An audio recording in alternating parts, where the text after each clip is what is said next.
Stress அல்சர்ஸ்ன்னு சொல்லுவோம். Of the செல்சர்னால் அடிக்கடி இந்த வாயில் வந்து பார்த்திங்கன்னா ஏதோ ஒரு பகுதியில் வந்து சின்னதாக ஒரு புண்ணு மாதிரி வரும்.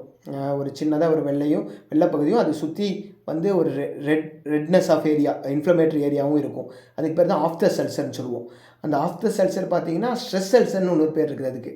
ஸ்ட்ரெஸ் அல்சர்னால் அது எதனால் வருதுன்னு பார்த்திங்கன்னா, இன்னும் புரியாத ஸ்ட்ரெஸ் இருந்தாலோ, இல்லை தேவையில்லாம மனசை போட்டு குழப்பிட்டு இருந்தாலோ, ரொம்ப அதிகமான ஒர்க் ரிலேட்டடான ஸ்ட்ரெஸ்கள், ஒரு கம்ப்ளீட்டாக ஒரு ரெஸ்ட் இல்லாமல் இருக்கிறவங்களுக்கு அது மாதிரி ஸ்ட்ரெஸ் அல்சர்ஸுங்கிறது அடிக்கடி வரலாம்.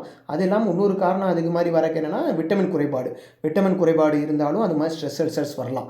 பட் ஸ்ட்ரெஸ் அதிகமாக இருக்கும்போது நம்மளே ஒரு ஒழுங்காக சாப்பிடாமல் இருக்கும்போதோ, இல்லை சத்தான சாப்பிடாம ஜங்க் ஃபுட்டை சாப்பிடும்போது நம்மளுக்கே தெரியாமல் அந்த விட்டமின் டெஃபிஷியன்சியும் வந்துடும். அதனால் stress is important cause for stress ulcers, அதாவது ஆஃப் த செல்சர்.